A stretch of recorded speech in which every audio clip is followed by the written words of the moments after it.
Okay, good morning, everybody. This is my second flight, so don't give me any turbulence. I'm welcome to the Board of Trustees work session on January 27th, 2026. Appreciate you being here. We'll call to order the meeting at this time. Can I have the roll call from the clerk, please? All right. Trustee Hull is here. President Mayberry. Here. Trustee Nicolette. Good morning. Trustee Phoenix. Present. Trustee Smith. Here. Trustee Westlake. Here. And Vice President Woodley will be delayed, correct? Okay. We have a quorum. Thank you, Clerk Hall. All right, and now we will go to item 1.03. That's the Pledge of Allegiance. Mr. Mathers, why don't you give us the honor of doing that today?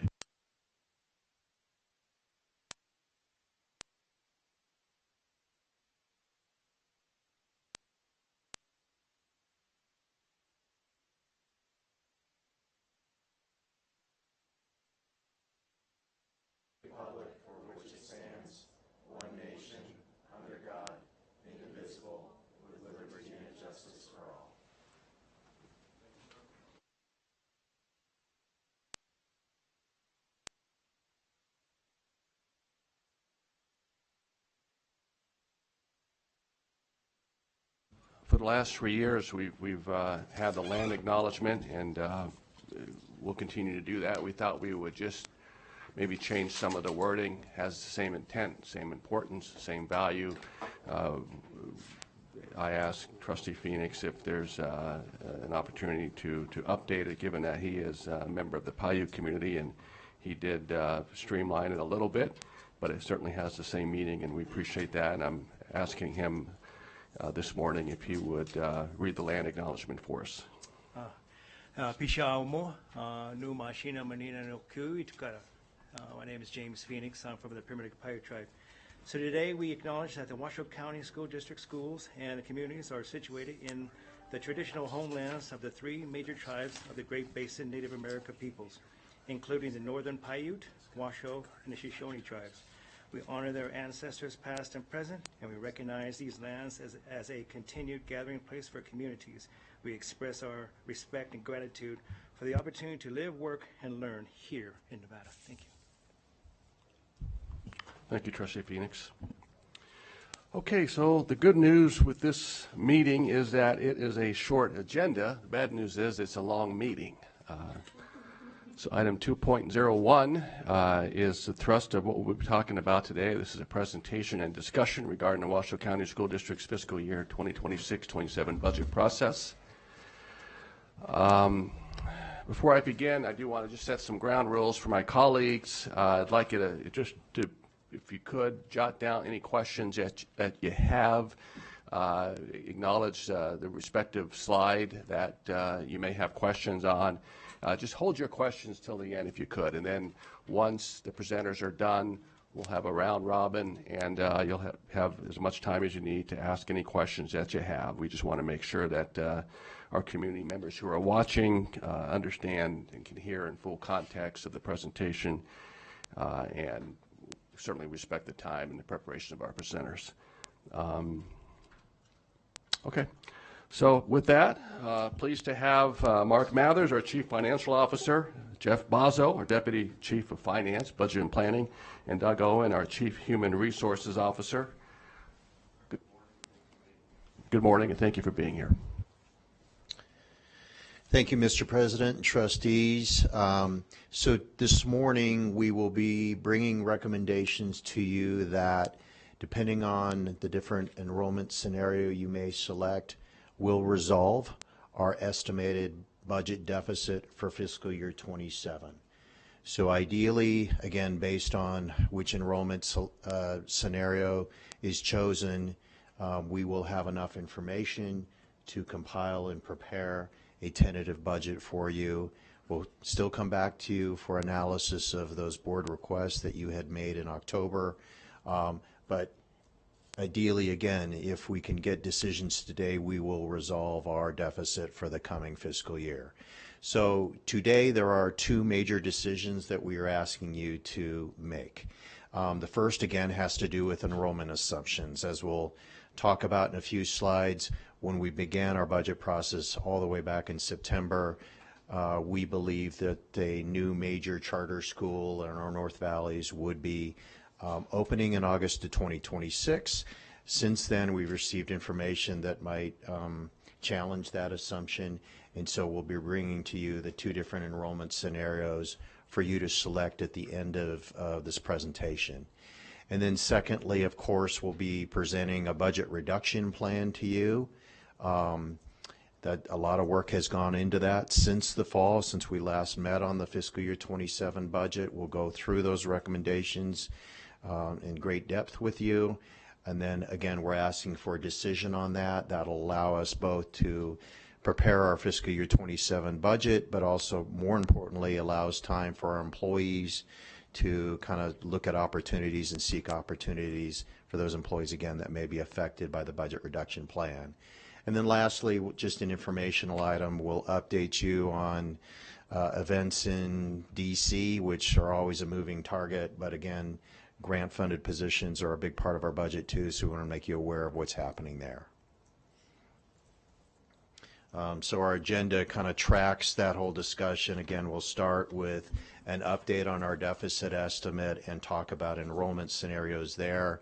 Then we'll go into our budget reduction plan and follow through with the end, of course, being next steps and a decision from our board. So I wanted to kind of set this up for viewers and you trustees, and before I kind of turn it over to Jeff here. As you know, we've been at this for a while.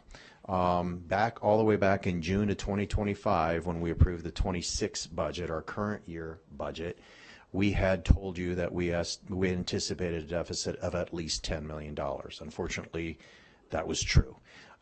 We also asked, and you approved the concept of vacancy and contract reviews that would come forward to the Financial Review Committee, a committee of 5 executives here, including myself. And so we've done that over the summer and fall and through today. The Financial Review Committee has looked at all general fund vacancies in the central office that have come forward for posting. We've held many of those vacancies vacant, kind of understanding what we would be confronted with whenever possible, and as well as those holds that we place on vacant positions. In some cases, departments chose not to bring forward vacancies, again, knowing kind of what was coming. In addition, we looked at every new general fund contract or renewing or extension of a general fund contract, again, trying to determine whether that contract was truly needed, whether we could do without it, whether there were savings that we could renegotiate with our vendors there. So that has helped a lot get us to where we are today in terms of making recommendations to you. Then back in September, again, we came to you with an estimated deficit of $18.4 million, and you took action to reduce that deficit by $11.1 million, a huge amount. So we were left with a deficit of 8.3, and again, that was based on an enrollment scenario that we want to revisit later this morning.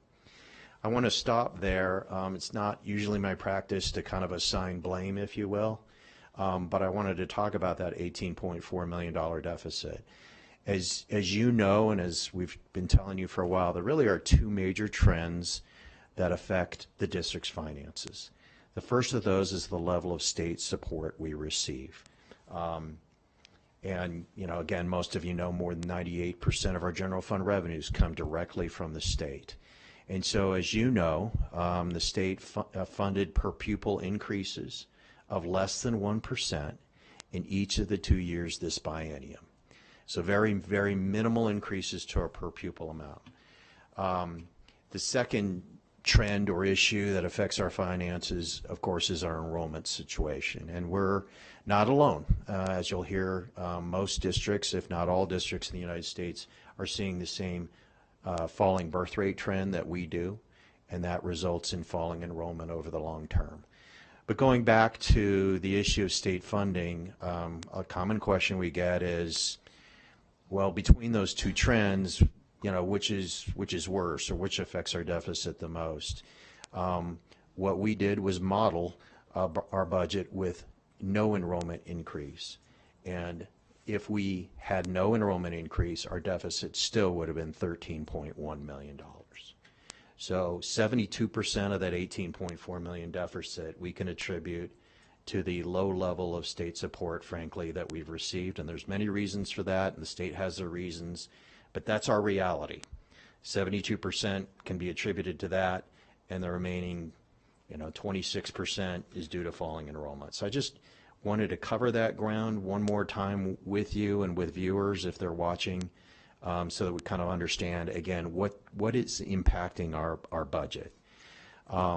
Since those actions by the board in September, the executive team has met many times to look at budget reduction scenarios, and we'll talk about that. And so all of the work done through the fall up to now has been really comprised of that intensive operational analysis that we did. In addition to those analyses that we've done, we have been doing, as you know, a couple long-term, pursued a couple long-term ideas to, again, address our situation. The first of those, as you're well aware of, is the facility modernization plan. And so this board has taken many actions related to that FMP plan, including school rezoning, consolidations. We're looking at repurposing of schools. And then secondly, we've restarted the implementation of a new fiscal, financial, human resources system. Both of those long-term efforts will help address this current year deficit to some degree, but more in the future. And so I don't want to minimize those long-term efforts, because that is going to help us stay current or get ahead of the fiscal challenges we face, as opposed to some of the other agencies you may have read about. So all of this pre-planning has been deliberative. It's been incremental work that really has helped mitigate the situation we face today. And again, if you take action today on our budget reduction plan, we believe we can resolve the deficit today. I've talked a lot already about our deficit. I guess the point of this slide really is that there are no magic bullets or something around the corner that's really going to help our situation. So as most of you know, the state prepares and approves a two-year budget, and that sets our per pupil funding for each of the 2 years, both the fiscal year 26 amount and the fiscal year 27 amount that you see there, 97.81 per pupil. And so that's locked in. We recognize you may want a little bit more time to think through things, but we do hope that you can make decisions today, because really there are no unknowns really at this point, aside from minor tweaks that we may see in 27 to weighted funding. But I don't expect even in those areas dramatic increases to our funding. So we know our situation. We've got to deal with our situation. The sooner we make decisions, again, the sooner we give our employees opportunities to consider alternatives, and it gives us time to, again, finalize our budget. One last point, as most of you know, Washoe County School District is not alone in this situation. This is not unique to the school district. The other major local governments in Washoe face similar size deficits. I'm not aware that they've begun kind of a similar level of review with their governing bodies and budget work that we're seeing here today, but they'll have to before June to be able to file a budget. But they had noted last fall multi-million-dollar deficits as well, and that's based again on very flat revenues, local revenues, whether it's sales tax or other revenues. So they're facing the same challenges we are, and as most of you are aware, there's one school district for sure, and I think more that have not gone as widely reported, who are facing major financial challenges. They've basically burned through their entire fund balance in the general fund. And so, again, all of our efforts to date have placed us kind of in better footing than those other districts I'm alluding to, in that, we've not dipped into our fund balance yet, and we have these short-term and long-term efforts to maintain fiscal responsibility and, maintain a balanced budget going forward. So just, again, trying to set you up for today and the rest that'll come. That's kind of our situation. And now with that, I'll turn it over to Jeff. Thanks, Mark. So as Mark noted, in September when we presented our preliminary budget deficit to you, that included an enrollment decrease of over 1,200 students, with more than half of that, 733 students, due to the opening of the Matter Academy Charter School in the North Valleys area.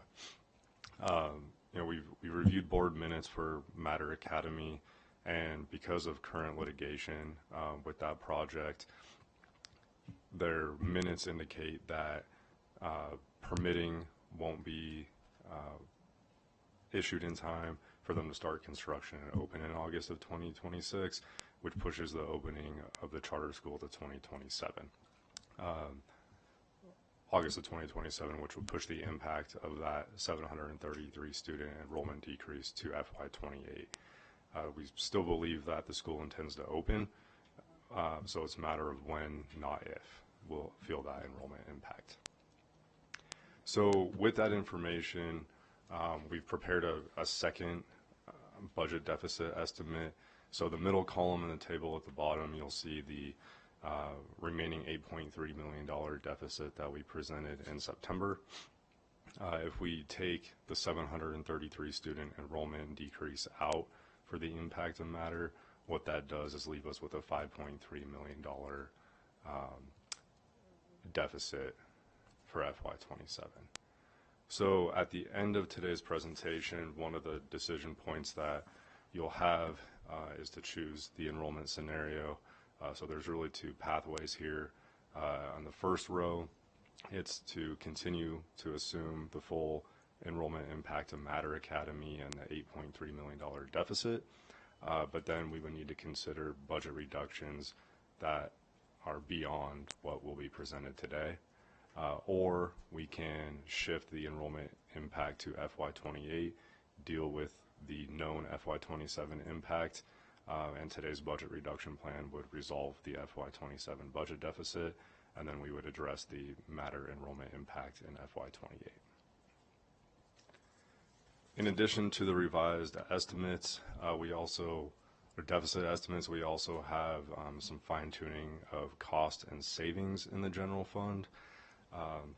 So the first part is related to sanctioned sports. So lacrosse was sanctioned during the last legislative session, and cheer could be sanctioned this year through the NIAA. The costs that you see there include coaches' fees, officials' fees, dues increases, and transportation costs related to those sports. So we've added those in right now until we have more information on those. We've also had a funding or Jobs for Nevada Graduates program that has been grant funded for many years and is currently funded by AB 495, which the funding for that ends on 12/31/26. So the idea here is to shift that cost to the general fund so we can continue that program at our high schools.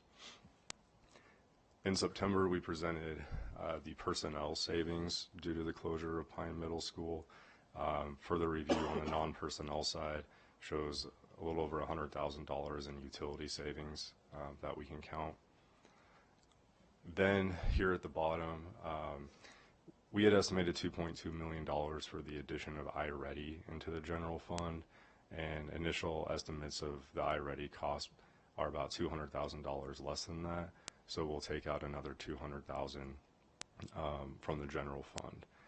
There's also the potential for partial or full state reimbursement for iReady now that they've switched to iReady as their official assessment platform. At best, we anticipate partial reimbursement because the state would use it for K-3 English language arts testing, where we use it for multiple subjects in kindergarten through 8th grade. So in total, the net cost impact at the general fund is an additional $400,000. And you'll see on this slide here, that brings the revised estimates to $5.7 million deficit if we do not assume Matter Academy enrollment impacts, and then $8.7 million if we continue to assume the full impact of Matter Academy.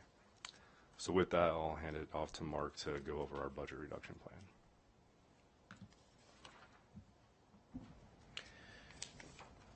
Okay.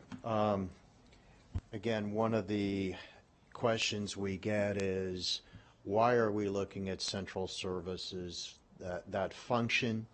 Why are we looking at non-school-based positions and staffing? And so we wanted to kind of talk about that. You know, when we see falling enrollment, I think what is not acknowledged is that we reduce the number of teacher positions we have at schools based on our class size guidelines. And so that's kind of an automatic calculation and reduction that reduces, again, teacher positions at our schools. We don't have a like kind of staffing guideline formula for our central office. So there's no formula that I can use that says, based on X hundreds of millions of revenues, I need Y number of accountants. And that goes for, you know, virtually all of the non-academic areas. There's just no established industry ratios that we can rely upon. And so when we see enrollment drop 0.5% or 1% a year, that's just not enough to really kind of trigger that reevaluation of staffing. But because we've seen a 10% enrollment drop over the last 5 to 6 years, I think we have crossed that threshold when a reevaluation, reassessment of staffing levels in those areas is warranted, and basically we need to engage in some right sizing in those functions. And so that's why we're doing this and bringing this to you. If we don't make kind of parallel proportional reductions in our central office, then that function just becomes a bigger and bigger part of our budget. And we want to maintain kind of the same level of resources devoted to our schools versus central office. There's also a state regulation that caps central services costs. So we need to do this, and it's the right thing to do. And so, again, now that we've kind of crossed that 10% threshold, this is the time to do it. We face a deficit. So, you know, I hope that explains kind of why we're here today and why we're looking at the functions we are. We're fortunate, I guess, in the sense that we can eke out $5.7 million in efficiencies from those areas without touching greatly operations or other areas that we talked about this fall. As we'll note in a slide that comes, this is it though for central office. I mean, this is the extent at which we can further fine-tune staffing at this time. Anything beyond the $5.7 million of reductions you see here would require deeper cuts and cuts into the operations slide there, that green slide, whether that's facilities or transportation. And certainly, you know, those reductions would start to impact service levels at schools, and we might even have to touch academic areas. So again, the numbers worked out that we didn't have to do that, at least in this first cut, and again, based on the enrollment scenarios you select. So again, this fall, the executive team just started developing budget reduction ideas. We were tasked with percent reduction scenarios, which we each prepared and provided to the superintendent and the executive team. We've worked comprehensively on that plan. We'll talk about it in depth here in the next few slides. But as I've indicated, again, this plan results in $5.7 million of savings, which matches the amount of the deficit in that scenario in which we don't assume Matter Academy. So, you know, kind of that's a summary slide before we kind of start going through things in depth here. Certainly, as we spent months and months and months reviewing those budget reduction plans from each chief, we did a ton of cross-checking, cross-functional cross-checking to make sure We did a good job of understanding those impacts on schools or other offices. And what guided us here are these budget principles that we outlined to you again this fall. So the last thing we want to do is touch that first priority and affect supports to, in terms of the bell-to-bell instruction of our students. Where we tried to mine dollars was near the bottom of this prioritization list at the right. We looked at certainly central office services that were discretionary, that we can not do, that are not mandated. Looked at pilot programs. We looked at opportunities to streamline and generate efficiencies. And so all of those were kind of where we focused, and I think where we successfully landed. This wasn't easy work. I don't want to minimize the human impact here. It was intense work, difficult work, but again, we face a deficit and we've got to address that deficit head on. Where we really kind of first started, though, I want to make clear, is our non-personnel costs. We want to do our employees right, and even though more than 90% of our budget is salaries and benefits of our employees, we first again looked to do those contract reviews, looked at how we spent our non-personnel budget. And so of the $5.7 million in reductions that you're going to see on subsequent slides, recognize that $1.8 million is actually non-personnel cuts, whether they're to contracts or, as you can see here, training budgets. We looked at software. We looked at kind of our usage of that software. Where could we renegotiate lower costs based on lower usage, or again, when it came to a service or function provided by contracted services, could we do without it? Are there free opportunities available due to AI or just the market? And so those were all the questions that we asked ourselves. And again, roughly 30% then of the proposed reductions you see here are in the non-personnel area. And that was an intense effort we went through again since the summer.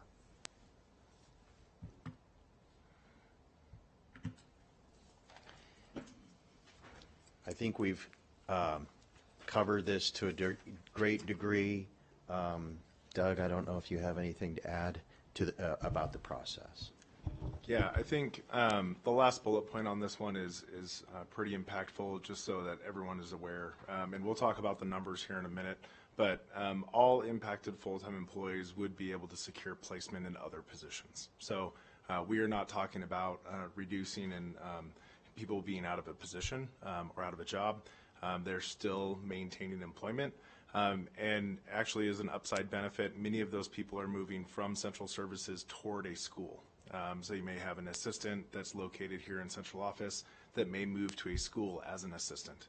And we'll dive into some of those numbers here in a minute. But with this very direct and targeted approach, by engaging each one of those chiefs, we were able to identify those specific positions that they were able to, are able to continue and maintain operations within compliance, but also shift those individuals to positions that are of higher value to us as a district.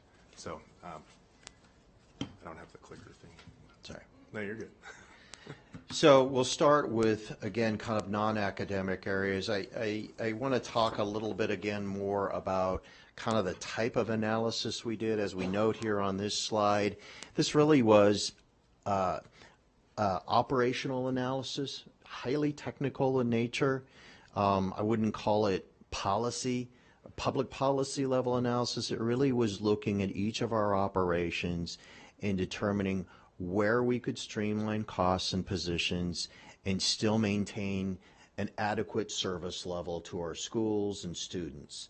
And so, for example, in my department, some of the analysis or data points that I looked at included workloads of positions, a review of what is mandated versus unmandated work and functions. We looked at my span of control of my supervisors and managers, i.e. kind of that middle management ranks. For unmandated tasks, and there are many that are unmandated, prioritizing that work between what I would analyze and consider lower value work, no offense, versus higher level work. Again, where do we see the best outcomes? Where are the supports to our schools versus, say, reporting that doesn't get a lot of eyes on it? Where can we streamline and automate tasks? Again, through AI. We've started doing that in our purchasing department to kind of relieve staff of doing the mundane work they used to have to. I looked at synergies and overlaps between departments. And in my office, we've taken on a number of new functions over the last 2 years. Where can our accounting staff and our existing budget staff support those functions that have come in and reduce the redundancies that occur because they were outside of the business office before? And then lastly, certainly, again, we looked at service levels. So a lot of the conversations between, for example, my purchasing director, Andrew Sullen, and I was, can we afford to do things a little bit more slowly, or accounts payable? Can we afford to pay our vendors a little bit more slowly and still stay within the net 30 terms that we do need to abide by? So it was looking at those operating issues and kind of what I'd call really technical work. We want to, again, be able to maintain operations and operate at a high level, of course, but what could we, again, squeeze out efficiencies from? And so in all of these cases with the recommendations you see here, chiefs are committed to making this work. We've looked at our organizations. These are really subject matter expert recommendations where we, as the subject matter experts that have years of experience and degrees in, said, okay, what can we maybe not do or at least streamline doing to achieve these savings? If we start to pick apart the recommendations here, that probably would require a re-review by the subject matter experts. It's like pulling the thread on a suit, right? At some point the suit falls apart. And so, a tremendous amount of this work was intertwined within the departments inside of each of our offices. So I just want to kind of talk about, again, that analysis we all did, again, to maintain operations while also achieving these reductions. And so I'll just start in my office here, the first one listed in the business office. We are deleting most of the time just one position, in a couple cases 2 positions each, in the accounting department, budget department, risk management department, grants department, and warehouse. And then we are also downgrading one of our 2 controller positions to an assistant controller. So we'll go back to having 1 controller and 2 assistant controllers.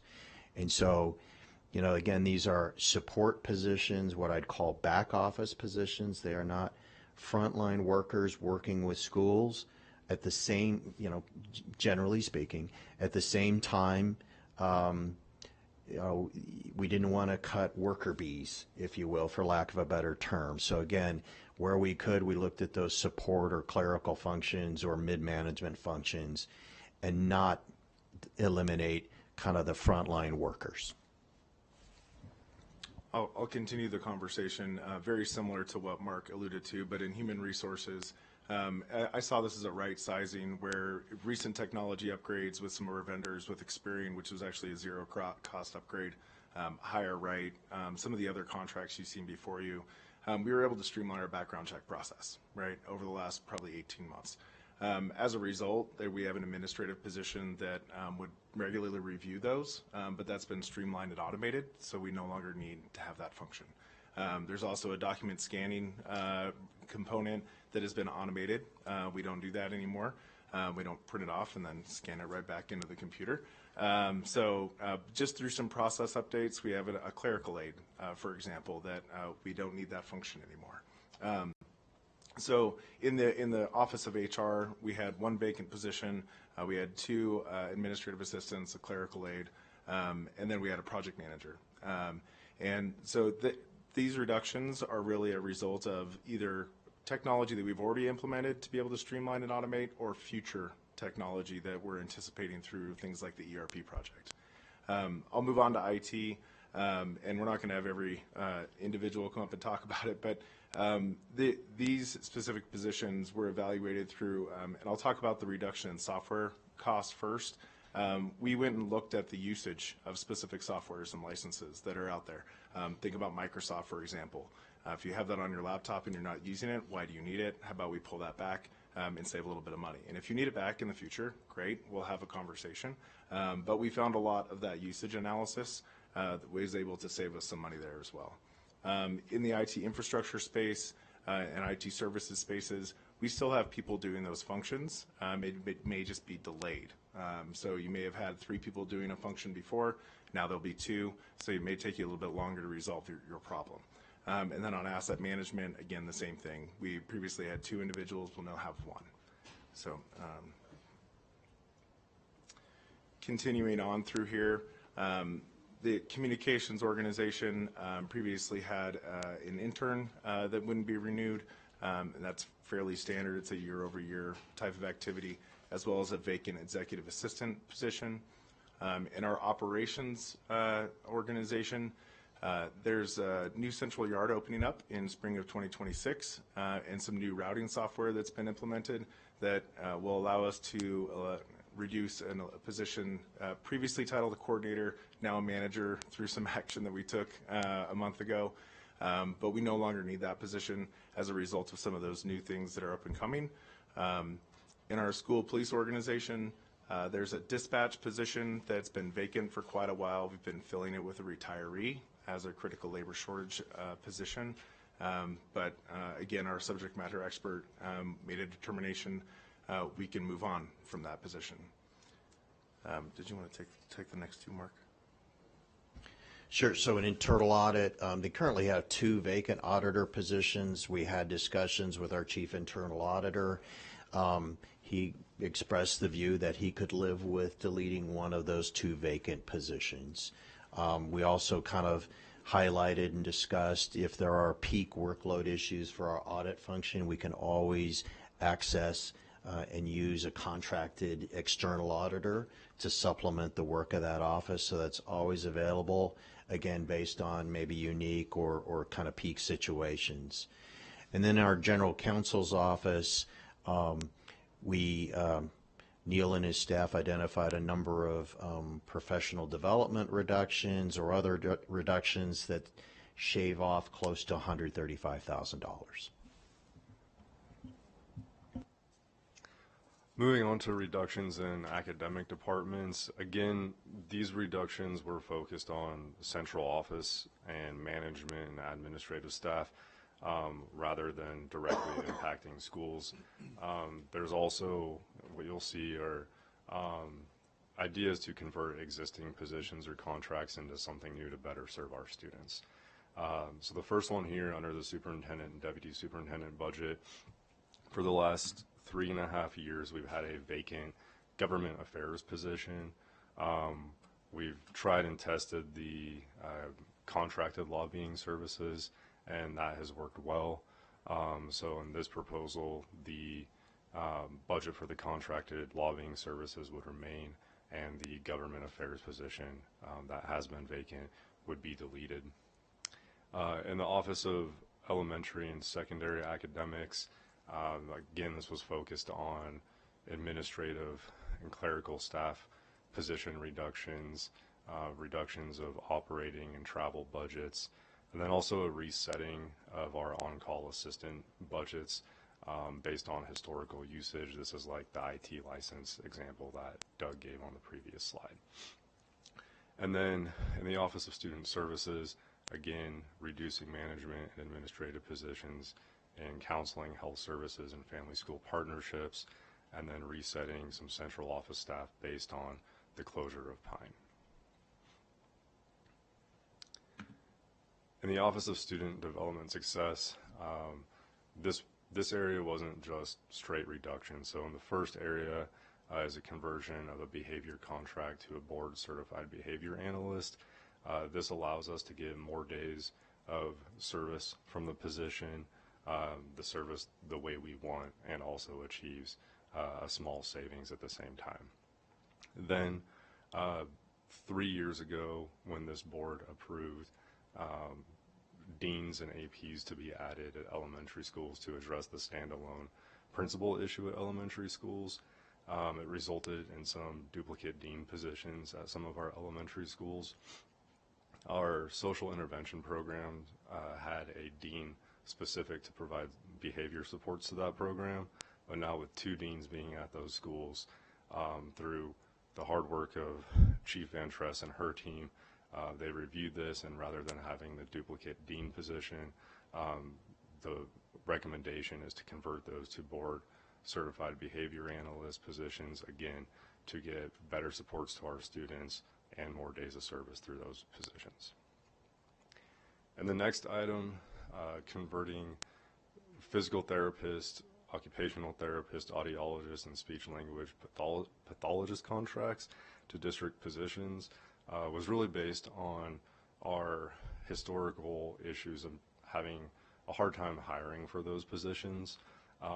It was a situation where we'd have to convert the vacant positions to contracted services in order to provide those services to students.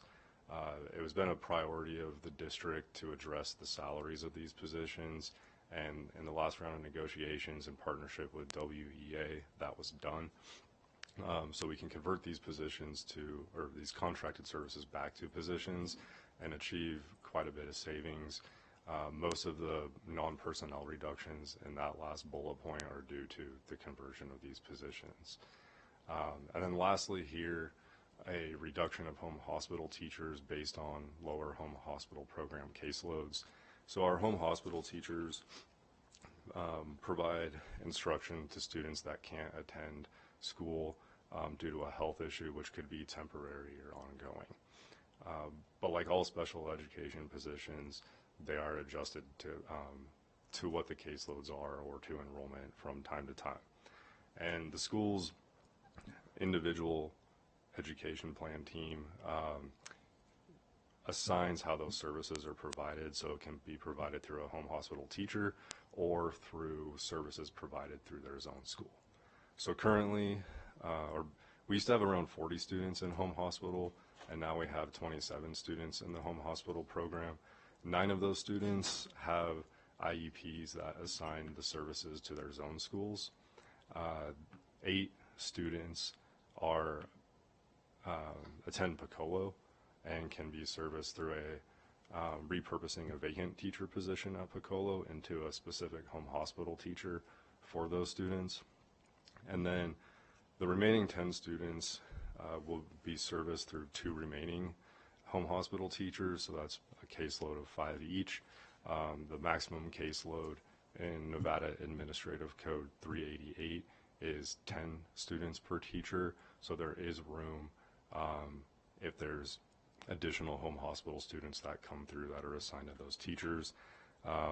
Additionally, again, through analysis through Chief Van Tress and her team, what we've seen is teachers traveling across town throughout the day from up into the North Valleys to Northwest Reno to Galena out to Spanish Springs, not necessarily in that order, and multiple home hospital teachers doing that. So there's also an opportunity to reassign the students to the teachers based on the geographic area, so teachers spend less time driving and more time providing instruction to students.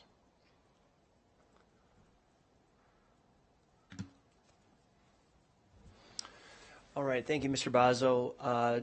Just from an academic standpoint as well, we thought it was important to identify some of the momentum that we've had going forward with academic programming. The team has shared the hierarchy of budget considerations. We've talked about really trying to maintain the resources that we provide for our schools, our students, and our families. And while we have shared some of the proposed cuts, I think it's also important to look at a few areas that remain. We were able to maintain our current class sizes.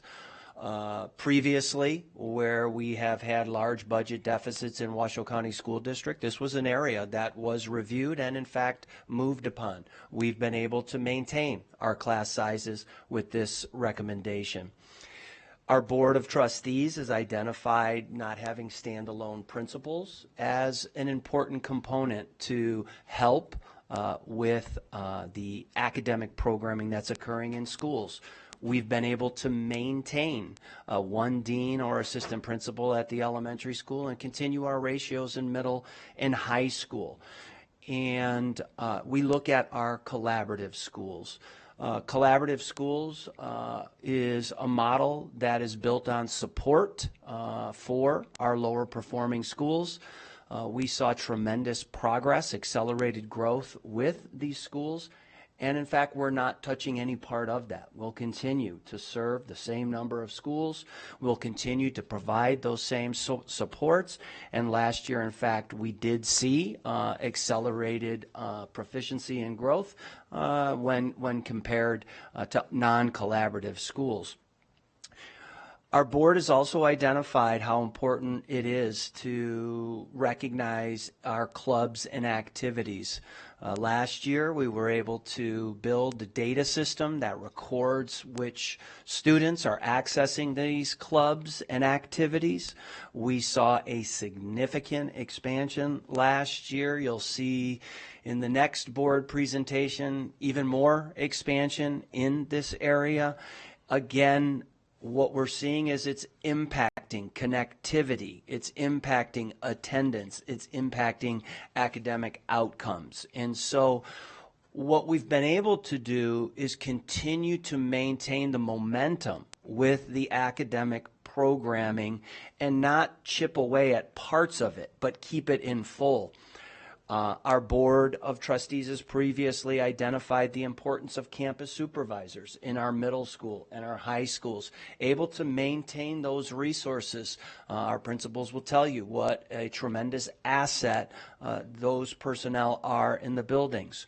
Our walk zones, we've been able to, there was a real commitment in previous years to the walk zones, and we've been able to maintain that. We continue to pay for the dual credit concurrent enrollment fees and see some real benefits from this for our students. We look at our CTE programming, an area that just continues and continues to grow. And we've been able to provide transportation and not have to reduce some of that. And so while the presentation has focused on some of the areas that have been cut, equally important are the pieces that have not been cut, knowing the return on investment that we're seeing with these programs. So we just thought that it was important to highlight those aspects as well. Thank you, Superintendent Ernst. This next slide shows a summary of the reductions by chief or office. And what you'll see here is the majority of the FTE and the dollar reductions are in the central office and non-academic areas. Again, that was in line with the budget hierarchy and budget priorities we had during this process. And again, thanks to Doug and his team for making sure that all impacted employees could secure placement through vacancies or upcoming retirements. A quick summary of the recommended position reductions. There's a total of 48 positions being recommended for conversion or reduction. 19 of those positions are currently vacant, with 29 of those currently being filled. In total, this impacts 38 individuals through what's known as the bumping process, which Doug will go over later in this presentation. Let's see, we've hit on that point a couple times already. So with the certain exceptions of a couple positions based on pending retirements, these positions would be deleted on June 30th or ended on June 30th, 2026. So a decision today would also allow those employees time to find other positions if they wish to before the end of the fiscal year if their placement in the vacant position isn't what they desire. With that, I will hand it over to Doug. Thanks, Jeff. And on that last point, I just want to reiterate one thing. So, or two actually. So the current analysis is a point-in-time analysis of what positions are currently open and vacant. And so when we do that, we say, okay, here are the bumping that could occur.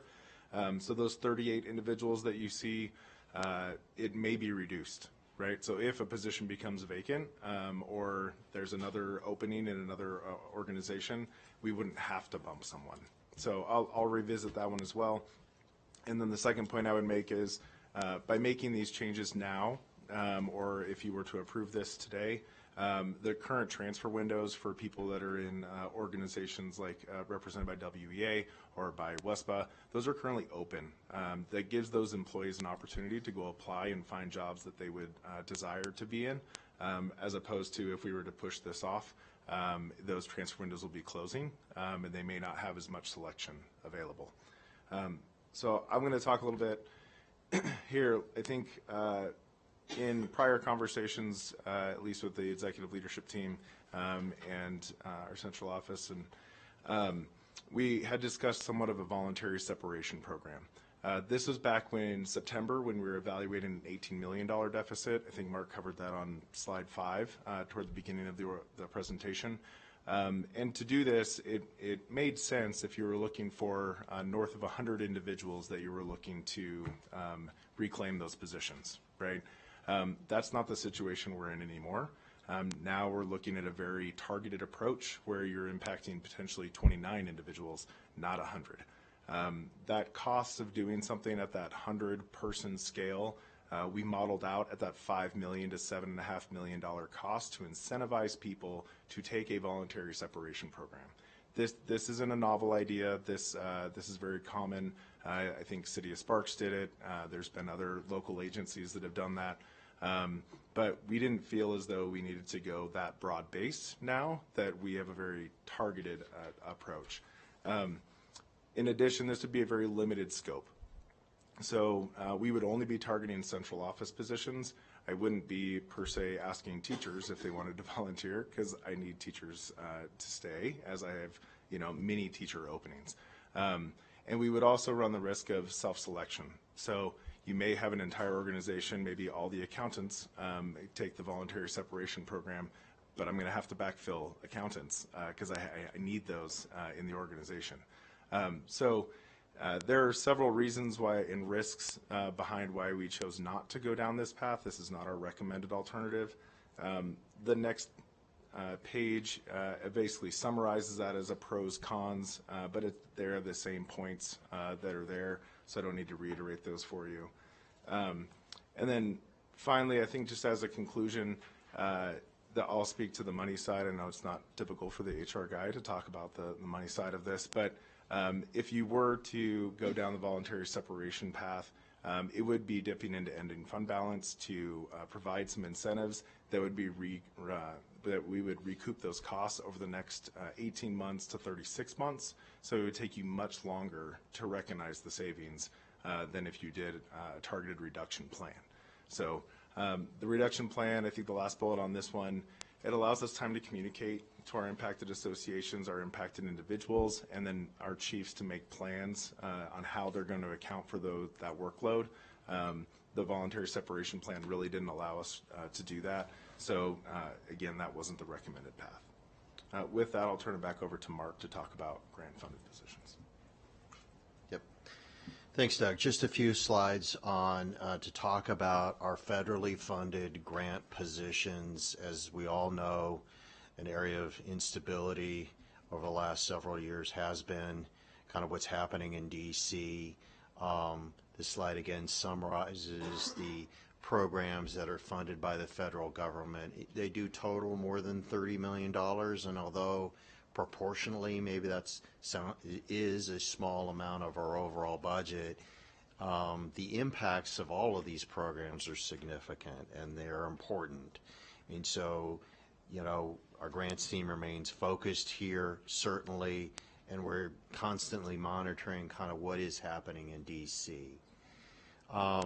So on that note, one really significant change that it happened under the radar until kind of a court kind of started looking at this was we've seen basically a breakup of the U.S. Department of Education. Unbeknownst to anyone, the Department of Ed entered into interagency agreements with the Departments of Labor, Interior, and Health and Human Services to basically offload, delegate, contract out functions that were formerly done by the U.S. Department of Education. And so most of our title programs will be managed in the future, barring a court decision to the contrary by the U.S. Department of Labor. They have no experience managing a program the size of Title I or the other title programs, nor do they have the expertise. But that is the plan of the administration. And you can see there where the other programs, Perkins, Adult Ed, and Indian Education, will be transferred to. So this is happening or happened, and we'll see how this plays out. Probably not well in terms of administration of these programs, honestly, because, again, these departments, it's outside their wheelhouse, really. But we wanted to note that to you. The good news is that the House of Representatives did introduce legislation last week that would fund Titles II through IV at the same or slightly increased levels for the following fiscal year. So we were very concerned about significant cuts and going to a block grant approach for Titles II through IV. That seems to be off the table ahead of congressional elections in November of 2026. The House actually approved the Consolidated Appropriations Act, and we were hopeful that the U.S. Senate would approve it, but you've probably seen the news where the Senate's balking based on events in another state, and so who knows? The government will shut down without this Consolidated Appropriations Act. So we were hopeful last week, not so hopeful this week. But again, the good news is we don't see massive reductions in funding to these programs. And then lastly, we did get kind of a pilot program funding for congressionally funded community projects, grants. There's 2 of those. We saw really great outcomes out of 4 MTS positions that were funded by that term limited grant, and so we will be we found a way to continue to fund those positions in our special ed area. So again, good news. Just wanted to kind of take a time out here to talk about the federal government and kind of developments there.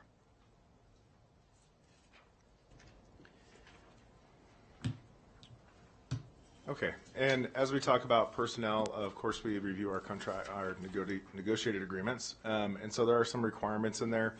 2 that I did not put on this slide that I will speak to briefly, the Washoe Education Association and the Washoe School Principals Association. They don't actually consider these reductions in force yet. These are overages, which is a standard process that we go through every year where allocations are adjusted, and that's effectively what's happening here. So individuals have an opportunity to enter into an overage transfer window, which is currently open, and will be open, and there's actually a couple different windows in there. And then we go through an overage placement process. So based on those individuals' preferences, their desires to go work in the vacant positions we have, they get assigned to one of those. And if that doesn't work out, then we end up placing them in a vacant position. If we don't have any vacant positions and we haven't placed anybody, then we start talking about a reduction. We don't anticipate that will actually happen. The other 2 associations that have been impacted, WIPTA and WESP, so that's our Washoe Professional Technical Association and our Education Support Personnel Association. I left some notes up here. So the first one is we do have to ask for volunteers in their reduction process, meaning once we've identified a very specific, they call it occupational series, which is in Appendix C of the negotiated agreement. So let's say we talk about accounting, right? We have to go ask anybody in accounting if they'd like to volunteer for a reduction. So we will have to do that. And then if anybody does volunteer, then the person that we've identified based on lowest seniority, lowest FTE, and basically the lowest on the totem pole, if you will, they won't be bumped or they won't lose their position. The person that volunteers will lose, and then this person will move into that position. So it gets a little complicated, but we do have to ask for volunteers in each one of those occupational series, and that happens in both WESP and in WIPTA. Through that, we have notified every association that I've previously mentioned, and that is required by the contract up to 60 working days in advance. Now, we are well ahead of that timeline, which has been appreciated by our associations, because we could come to them in April and say, hey, we're making this action, and they'd say, wait a minute, you haven't given us a lot of time for these employees to find new employment. So we've already made that notification. We've already talked to every single individual that may be impacted by this. Again, it's a fluid situation. Vacancies can open up between now and the end of June. So the people that we've talked to, we've informed them of that, and they may or may not be bumped or instigate the bumping process. Small note, so if you're intern or probationary or confidential employee, you do not have bumping rights. I'll go to the next slide really quick. Those 5 individuals where it says occupied by non-represented employees, that's where we're talking about our confidential employees. Confidential in this sense is defined under NRS 288, which talks about individuals who could impact the collective bargaining process or the effectuation of collective bargaining agreements. So that's what that actually means. Those individuals don't have bumping rights necessarily, but we have located a position for all of them as well if they choose to accept.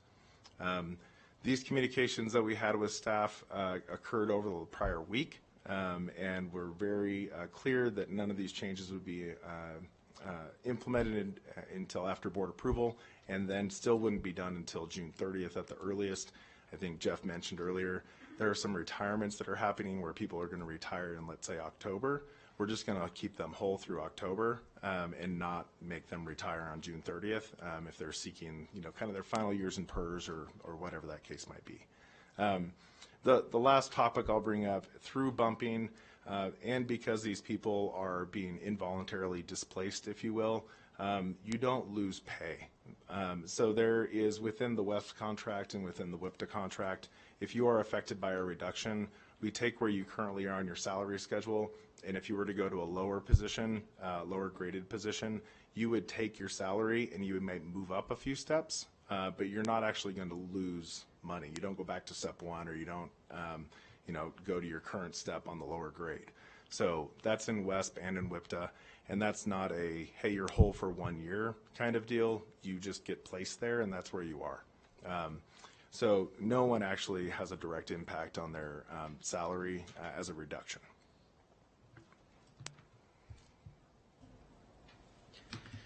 So just to recap a little bit, again, we've been through a process that have taken, roughly 4 months of reviews, analysis.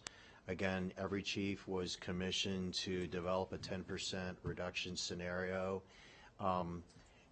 That resulted in actually more than 15 million of possible reductions.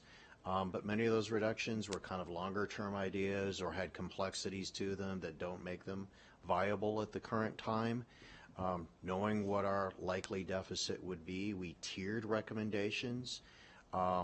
We certainly scaled back the level of reduction the closer that function got to schools. So that's why you see, in finance and human resources and IT, the heaviest reductions.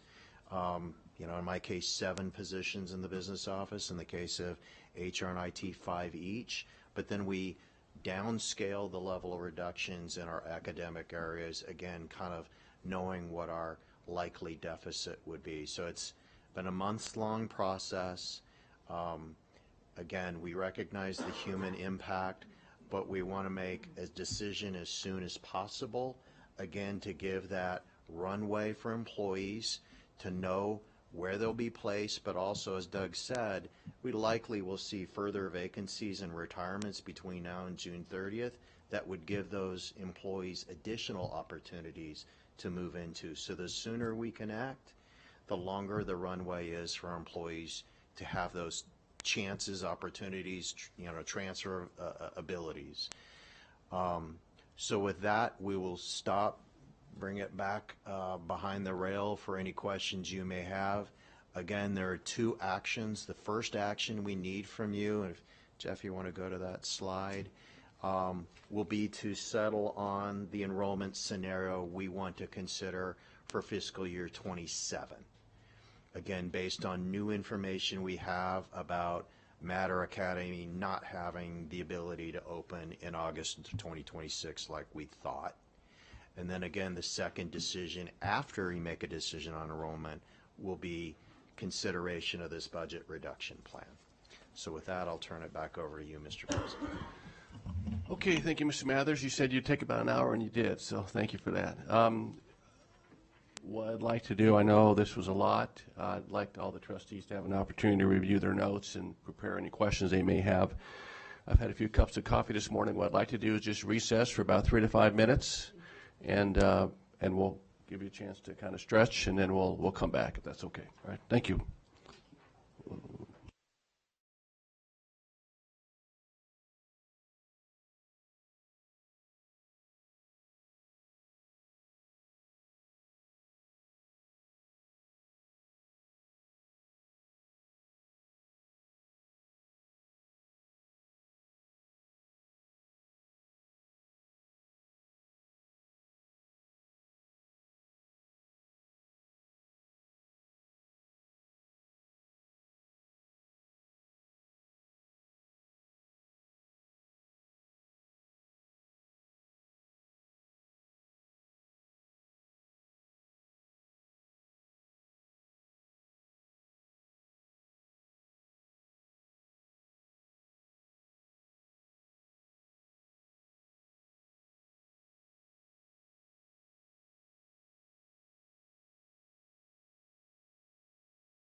Okay, we'll call the meeting back to order here at 11:20 a.m.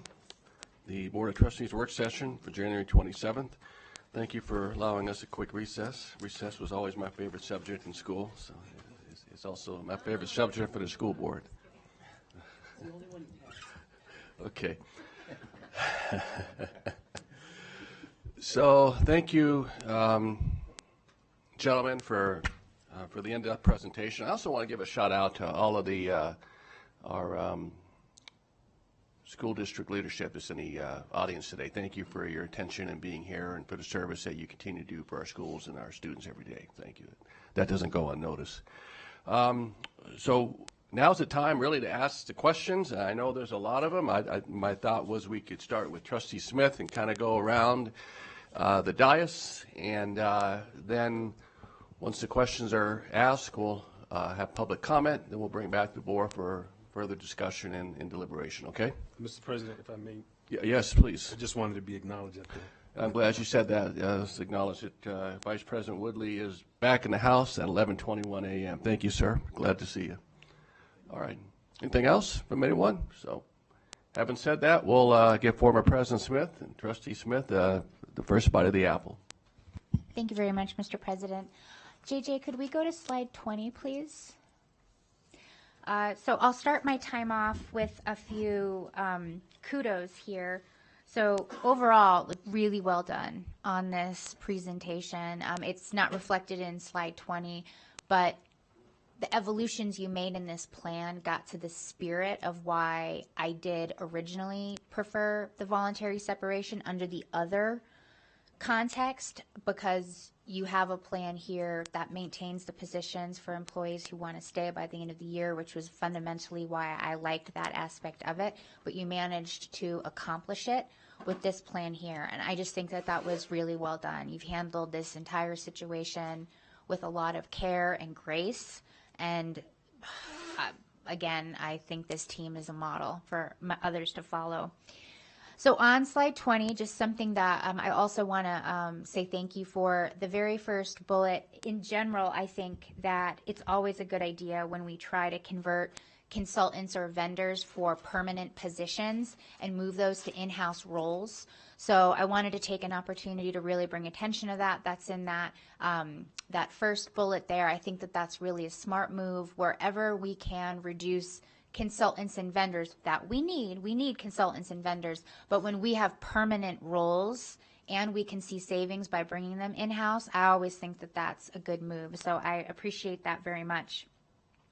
Now, what I also wanted to point out on this slide is it's not so much of a question, it's more of a signal to my colleagues that as it relates to the home hospital teachers, I very much appreciate the answers that staff provided to me and by extension to the entire board in this area. This is not something that I have a personal expertise around, but the lived experience of our educators versus maybe the higher level analysis, there might be some gaps there. So on the other side of public comment, you're going to hear me advocate to direct this particular line item back to the superintendent for additional analysis.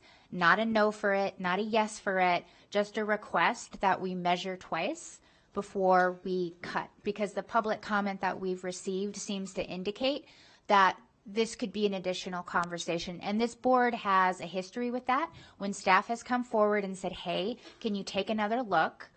We have voted to do that, and then staff has very often come back with an adjusted recommendation. So it's not really a question so much because this is not an area where I feel I have any expertise to ask direct questions on, but it seems like in this one area it warrants taking another look on it. And so I just wanted to signal to my colleagues that you'll hear me advocating for that on the other side of public comment.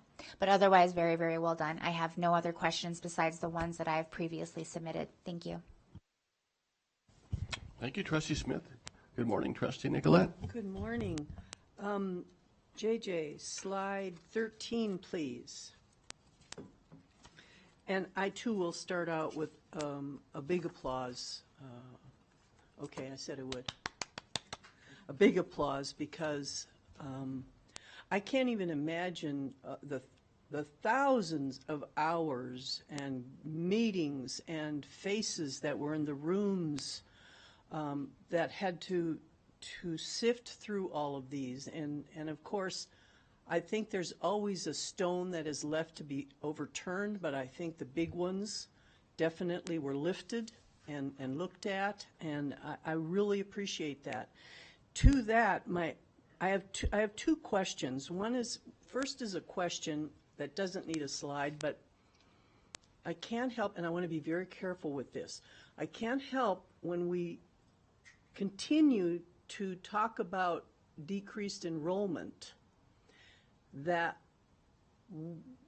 we need to continue, because I'm sure it's been in discussion, talk about the impacts and the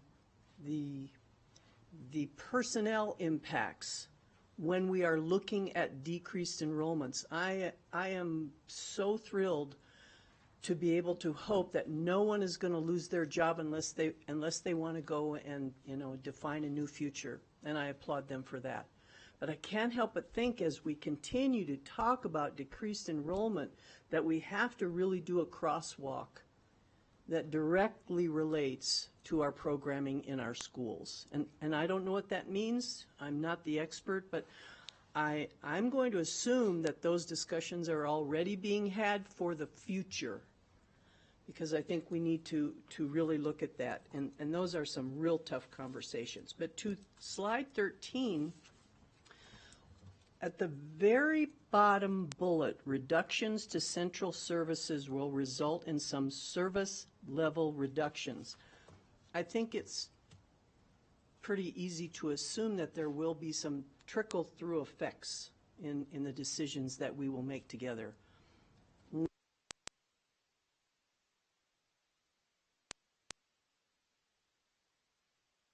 Thank you. Have you had around what that would look like? Examples, not theory, but really some hard examples.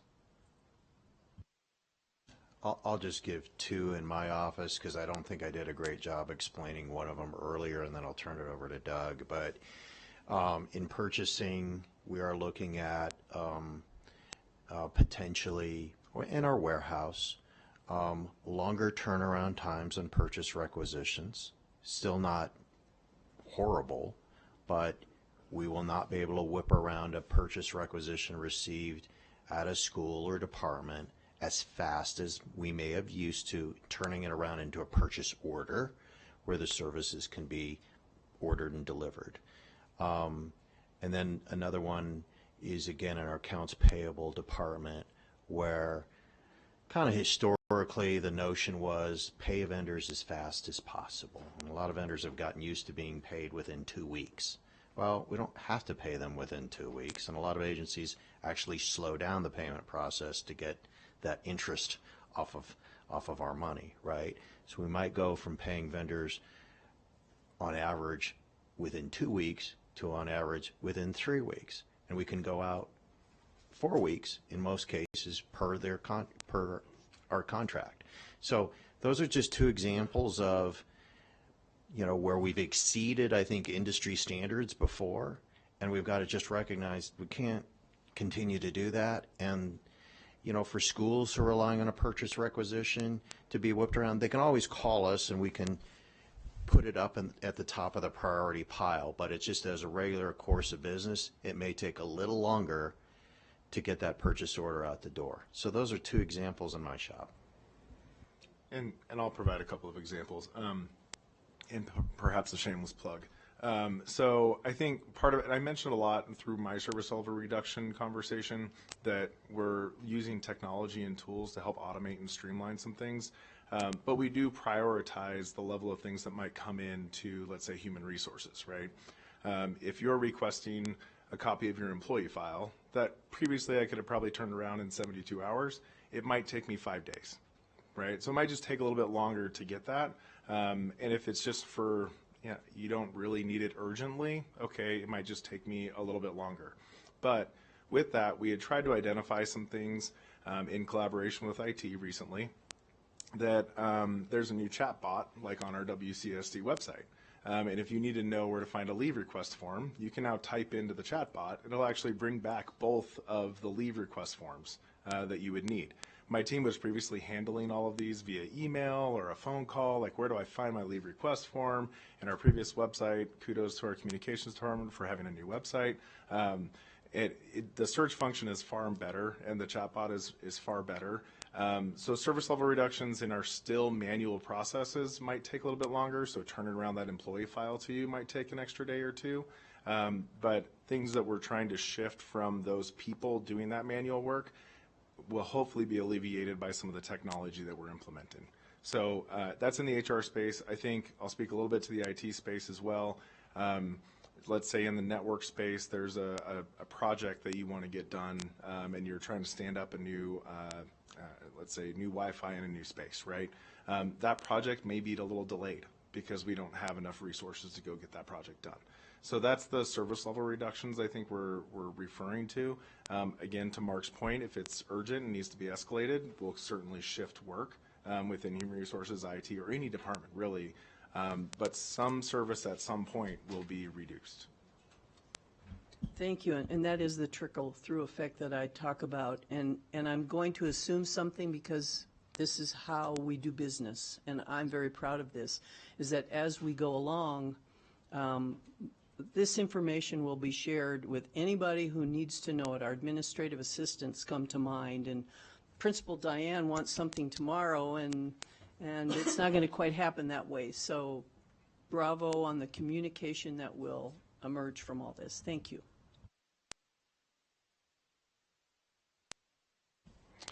Thank you, Trustee Nicolette. I don't have a whole lot of questions either. We've met, we've studied this, we've been working on this since September, so thank you for your effort. You had talked about some of the personnel may get relocated to some of our schools, perhaps as administrative assistants. Have you identified some of those schools yet, or is it too early? Thank you for the question. So we've identified in our current analysis, yes, but these positions wouldn't end until June, right? So Okay, the people are that's right. still in their position until June. So I really need to see what's going to be vacant for next year. So schools may have a vacancy. I'll use SWOPE as an example. They recently had an administrative vacancy, which they filled, which is great. They need to fill that because they have a whole spring semester ahead of them.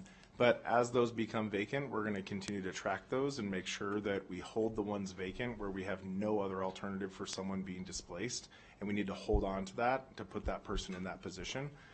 So I wouldn't say that we've identified specific sites yet because we're 5.5 months away from having to implement that. Yeah, what triggers the question for me is we've had principals, one in particular I know came to this meeting, talked about the concern of lack of administrative support, and so I won't say that name as much as I'd like to, but that's what was on my mind, sort of the premise of the question. Earlier in the presentation too, I know we'll take this up in the motion, talked about potential addition to NIAA, potential addition for lacrosse as an example. Can you better crystallize that potential addition? What does that mean? So for lacrosse, it was sanctioned during the last legislative session, Right. but Senate Bill, I think it was 305, also included a section that stated that just because a sport is sanctioned, a school doesn't have to participate. So although it was sanctioned, we need to ensure that we have enough demand to field lacrosse teams. Would probably be the major one there. Cheer wasn't sanctioned, but our understanding is that there's discussions about cheer potentially being sanctioned. So until we know more on that, that's more of a placeholder, like lacrosse, until we can figure out what the demand is, and if we would proceed with that. So that makes sense. The money's there. We're just potentially going to fund these sanctioned sports that don't yet exist, but should the demand be there, the funding is there. Correct. Yeah, and I just one trustee. I've been talking about lacrosse since I've been on this board. I'm hopeful that there'll be success and that there will be demand and that it'll be a nice addition to our lineup. So thank you for that. Following a little bit up on Trustee Smith's question, slide 20, can you tell us how many home hospital teachers we're talking about? How many positions, yeah? So the net overall reduction is 2 positions. There's currently 5.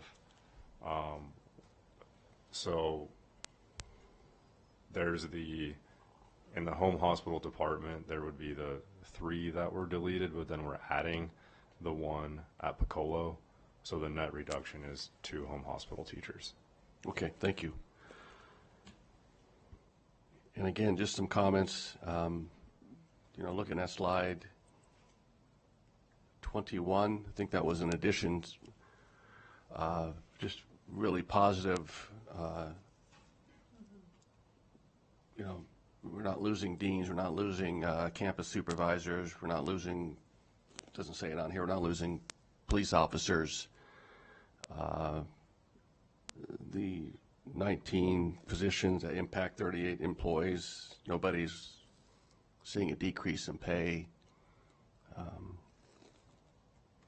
Yes, very positive work, maintaining class sizes. So thank you. Those were my thoughts and questions. Thank you. Vice President Woodley. Thank you, President Mayberry.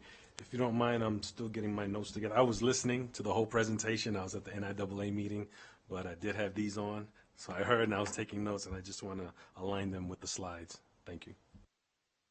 Clerk Hall? Sure, I can jump ahead. Thank you, President Mayberry.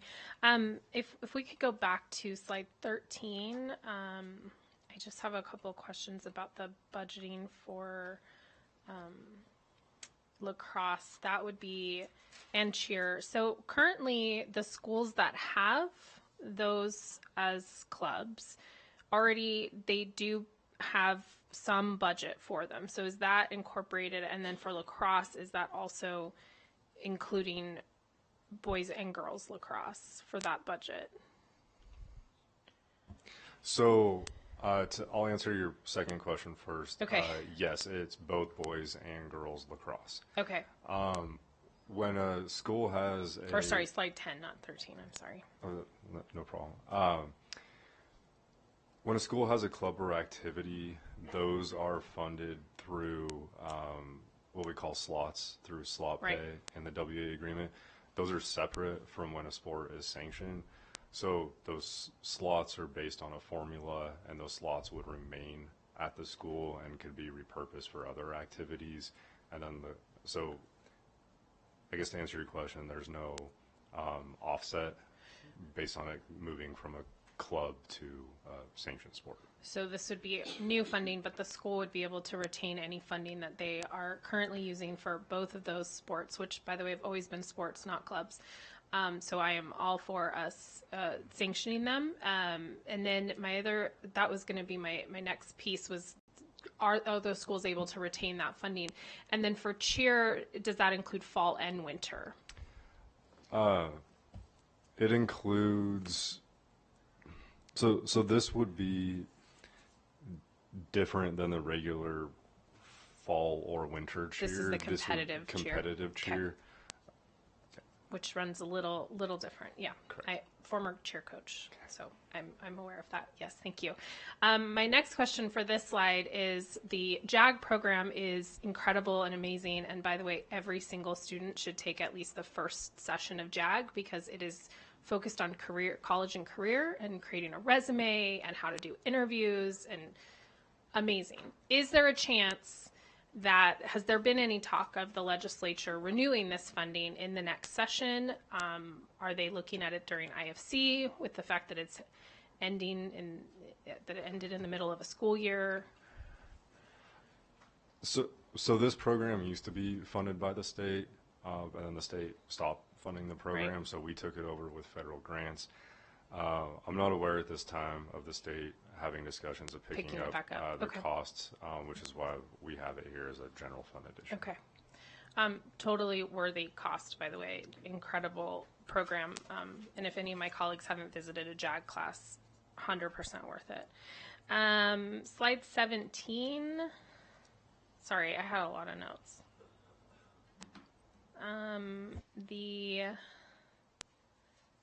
The question on IT, on the asset management, with the reduction in service for that, would the asset management, would that put additional stress on our admin staff at the school level to manage assets, like laptop carts, et cetera? Thank you for the question. So in the analysis, I think with Chief Turner, I think we added some hours recently to the ETSs that are on site at all of our elementary schools. Okay. That may need to pick up some of that.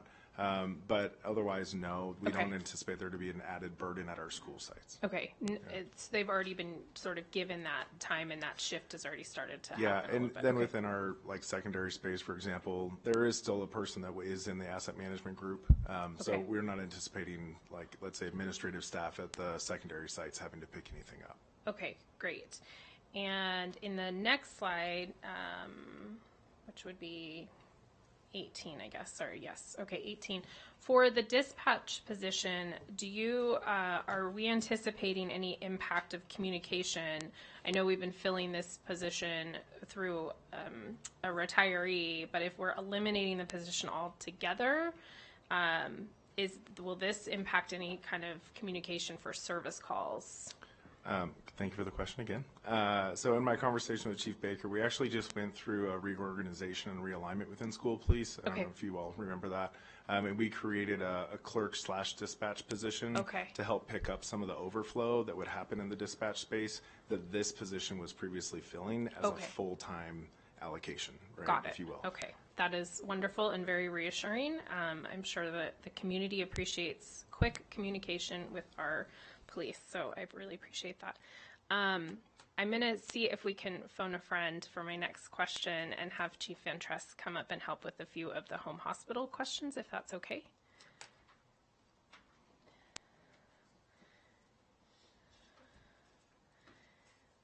So as Trustee Smith alluded to, we did get quite a few emails, and Piccolo is one of my schools, so this is a conversation that I've had. I also just happen to have some personal knowledge of home hospital. The home hospital teachers have taken great, incredible care of my nephew for the last 6 years, who's been in and out of the hospital having several surgeries. He's a CLS student at Spanish Springs. So I do feel pretty comfortable having a little bit more of a detailed discussion. And I already asked Chief Van Tress a couple of questions, but I wanted to just put it out there. So the first question is about the potential of converting all of the PT positions, the OT, the board certified behavior analyst, and the speech and language. And in the past, we've wanted to fill those positions, and we really have struggled to fill them. And I know that the new WEA contract and the move that we've made, we feel excited about the potential, but I'd really like to know, what conversations you've been having to kind of reassure us that those are going to be filled and that we're not going to be approving a contract 2 months from now in another board meeting. So I'd love to hear a little bit about that. Thank you for the question. Jennifer Van Tress, Chief Academic Officer for Student Development and Success. So as far as our related services and changing them over with to FTEs, the HR team did a great analysis of looking at what is our competitive salaries in our area, and we have not been competitive for OTs, PTs, speech, audiologists for years. Personally, I met with a potential new hire for an OT back in the fall and said, okay, what'll it take to make sure that we're competitive with the position that she was offered with a local hospital? Mm-hmm. And she said, well, this is how this would match up. This is how it would look. And so we worked with the team, with the HR team, and said, okay, well, this is where the salaries match up. And based on that, that was, I believe, set some of the groundwork for us to add that portion to the negotiated agreement. I will tell you, I've heard numerous positives from contracted people and from others in the area that are saying, finally, like, I want to work for the district, and now finally the contract is competitive, and we're looking forward to having the opportunity to no longer be a contracted employee, but actually be a Washoe County School District employee.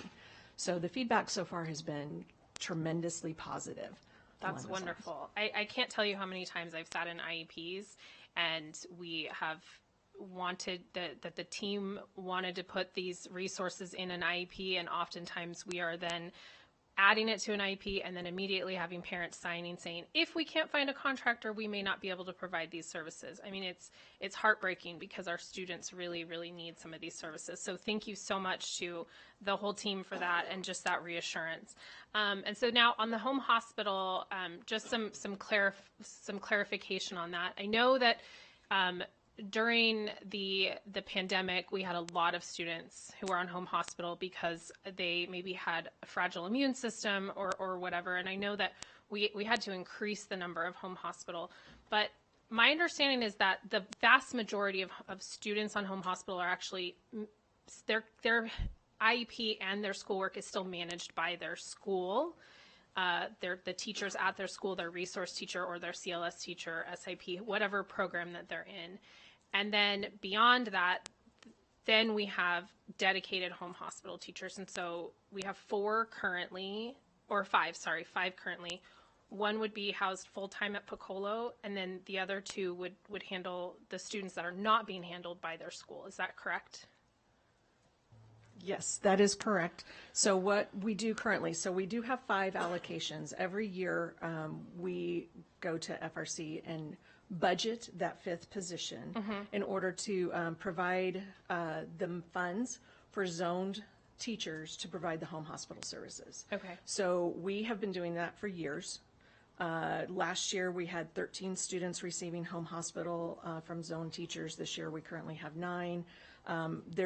We maintain a list of teachers in the past. We have 31 teachers over the past several years have actually been doing the home hospital services. So this is not like something new or different. This has been a standard practice for us for several years. Yes, the zoned school maintains the IEP. So there is always the special education teacher at the zone school is still the case manager. They're still responsible for all of the IEPs, the eligibilities, all of the documentation, the progress reports. The special ed teacher and the gen ed teacher are responsible for all curriculum, and they provide that curriculum to the home hospital teacher, or they themselves are the ones providing the services for the students that are home hospital. So the plan, and my understanding is that the home hospital, if we reduce it to 2, moving the one position to Piccolo full-time because there's a group of students that are already assigned to that school. So as of right now, based on the numbers, each of those 2 teachers would have 5 with some room to grow if there's some movement. And if there's a huge influx, we have a list where we could do some movement there. Correct. And as you pointed out, we haven't looked at our home hospital numbers or in our allocations since COVID. And we learned a lot during COVID about how we can provide services for students via technology and keeping kids connected to their zone schools. So we do have situations where kids are on home hospital, but they Zoom into their classes at their schools so that they're connected with their peers, they're connected with their teachers, so we're keeping those connections together. So yes, so we will continue the practice, and these currently are fixed. We will watch the numbers if we have an increase. I have an amazing team sitting right here next to me that have always been supportive of our most vulnerable population. So that will always be a potential. And I just want to reiterate that the vast majority of our home hospital students are on a temporary home hospital, and so they're often continue to manage by their school, and their own teacher is the one that's typically visiting them, not these full-time teachers. It varies for the reason. So let's say that we have a student who's broken their back or they just had surgery. Yes, we would want to encourage and make sure that the zone staff are the ones being able to support the students. We do have some long-term students that have more intense needs that basically have been on home hospital for years. Okay. And so those are some of our students that the home hospital teachers would continue to support and potentially have that connection with the school that has our more medically fragile students. So Got it. between those. That makes a lot of sense. Thank you for that. I really appreciate that. And then I think that's all I had for that question. Thank you so much, Chief Ventress. I'm sorry. I just have two more little things. Okay, I'm sorry. I also wanted to ditto the slide 21 and the increase in that. I spend a lot of time in districts around this state for my day job. And I spent a week in another district last week, and I can tell you that this is not the case in most of our districts, that these things are staying. I am seeing it all over the news. I'm talking to teachers regularly with the work that I do, and these are not what our other districts are keeping. They are asking their schools to cut their budgets. They are increasing their class sizes. They are canceling middle school sports in one district. So I just want to just shout out our team again for doing the work to try to keep these budget cuts away from the direct instruction as best as we possibly can. It's just incredible.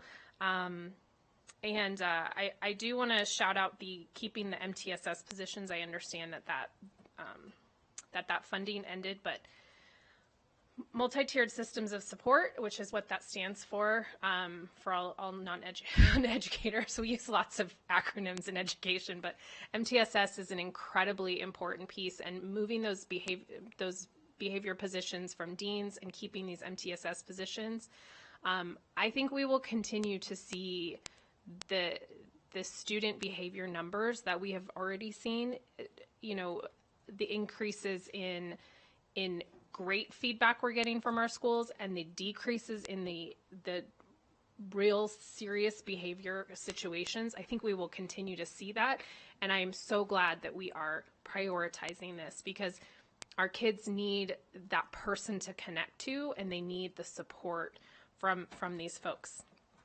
My last question, I promise, is for Doug. For the WEA and the WESPA positions, if we're able to vote to move forward, will these folks be able to immediately enter into, because I know the transfer window's open and principals are interviewing literally right now for next year, so will they immediately be able to know and be able to get into the transfer pool? Thank you for the question. The short answer is yes. Okay. They've already been informed that this is pending your approval, and Okay. should it be approved, we will re-communicate with those individuals Wonderful. that they should be looking at current opportunities. Okay, wonderful, thank you, and I think that's it. Thank you, Clerk Hall. Wonderful questions. Morning, Trustee Westlake. Thank you, President Mayberry. Well, thanks to Trustee Hall, my concerns for the home hospital teachers, it has been alleviated. I mean, and to Chief Ventress, I know things can come up. One of my questions was going to be, what have we normally seen in a high need for that? And that was answered pretty clearly. And also, if all of a sudden we saw a huge influx, which, God, I hope not. I don't want to see our children, suffer at any length, a day, a week, but there's a plan in place if that were to happen. So I don't need to go over that. On page 15, I think it was, though, I don't think we really discussed the pilot programs or duplicate programs. So we looked at everything. There's not any other pilot programs. I don't want to see something that could really help our students be taken away, but if it could be frozen till we get over this bad hump. I mean, was there anything sitting there that we could maybe freeze for a while? Sure. So on the pilot programs, on the general fund side of things, we don't have any new pilot programs. The budget initiatives related to the strategic plan, or the closest thing we have to a pilot program, but those are all initiatives that we wanted to preserve during this process. As far as duplicate services, that would be like the SIP deans that will convert to board certified behavior analyst, as an example. I think there was a contract one in there as well that we were able to resolve.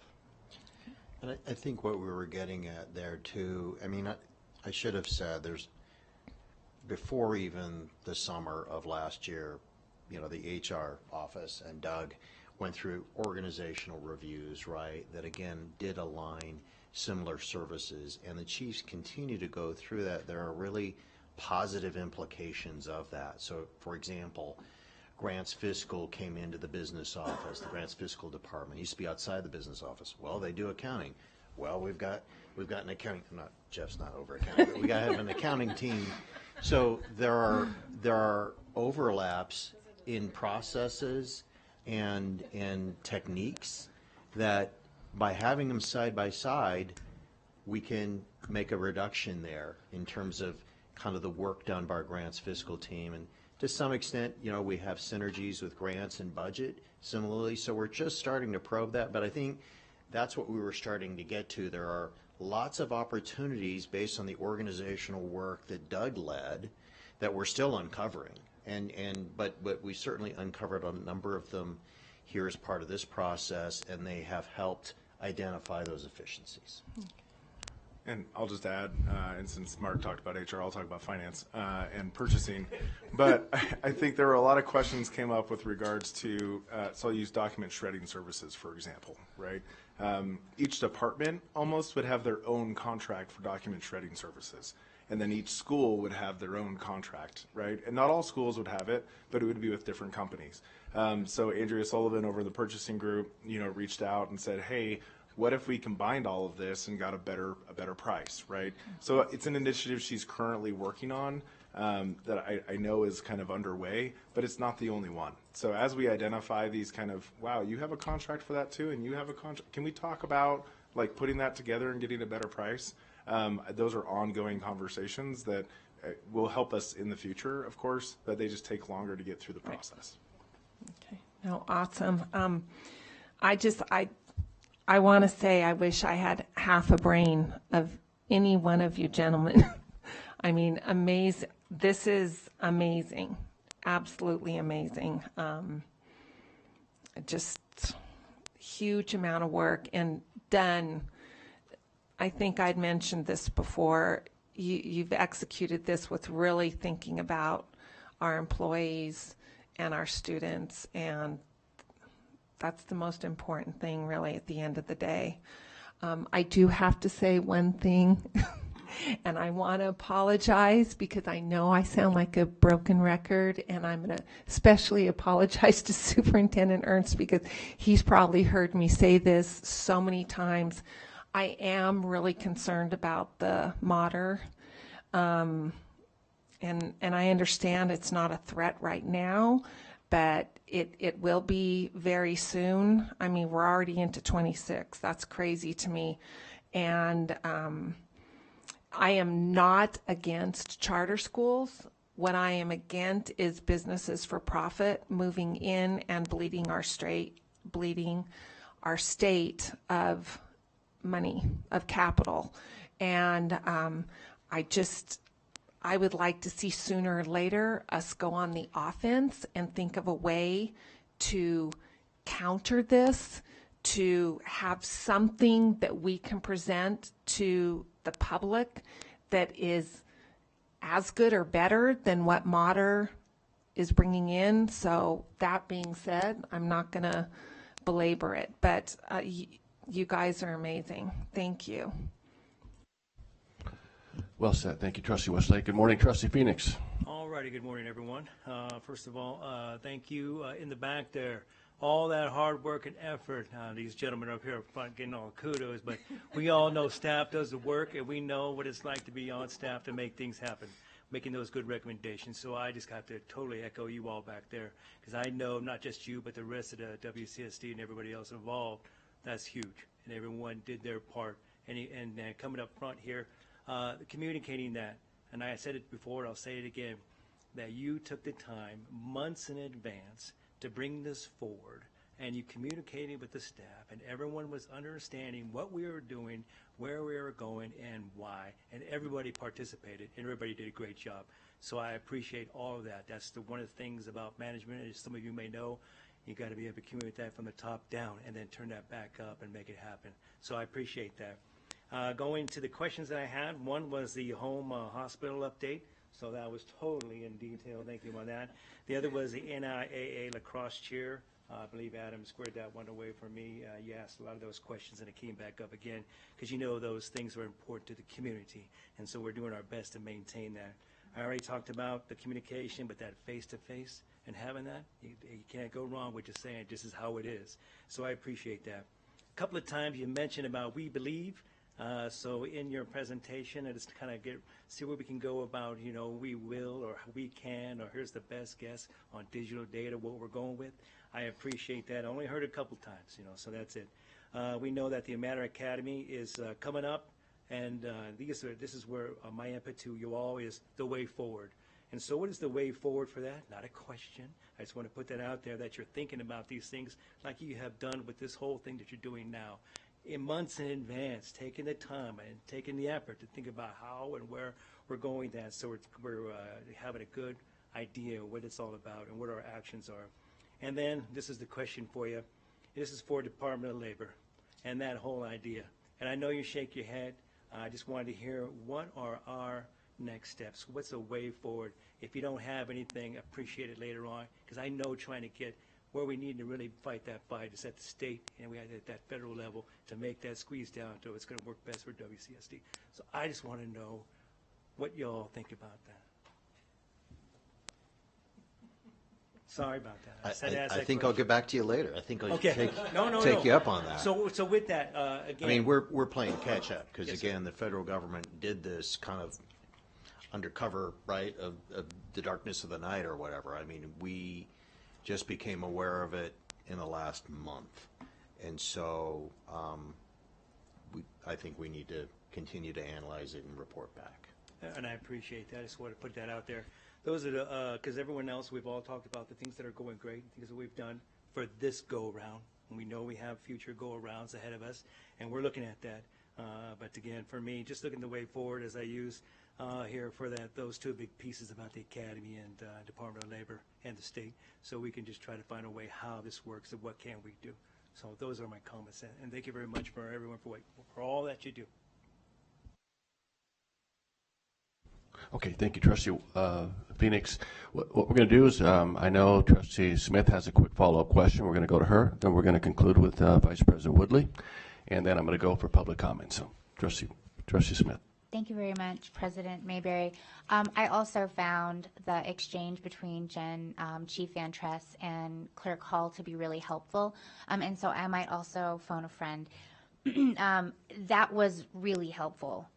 When the questions I have, though, possibly for Chief Van Tress, and why I still prefer that this be something that go back, it may very well come back to us, but to take another look is that when the people that are, because I'm looking at the public comment, that's my first question. Have you seen the emails? Okay, fantastic. So why do the public comments from these teachers suggest that the caseloads haven't decreased, and if anything, they're high as ever? Like, I always look for signals when there's a disconnect. So my advocacy on taking another look at this is not to not do it, and it's not to definitely do it. But when I see a big disconnect between things, to me, that's a signal to say, can we take a look at this? Doesn't mean you wouldn't bring it back. But is there any insight why the people doing the job don't feel that way? Thank you for the question, Jennifer Van Tress, again, for the record. Yes, there is some insight. It's always been that our home hospital teachers, and again, this goes back to an area we haven't looked at these numbers or how our staffing ratios are since COVID. And again, we learned a lot during that.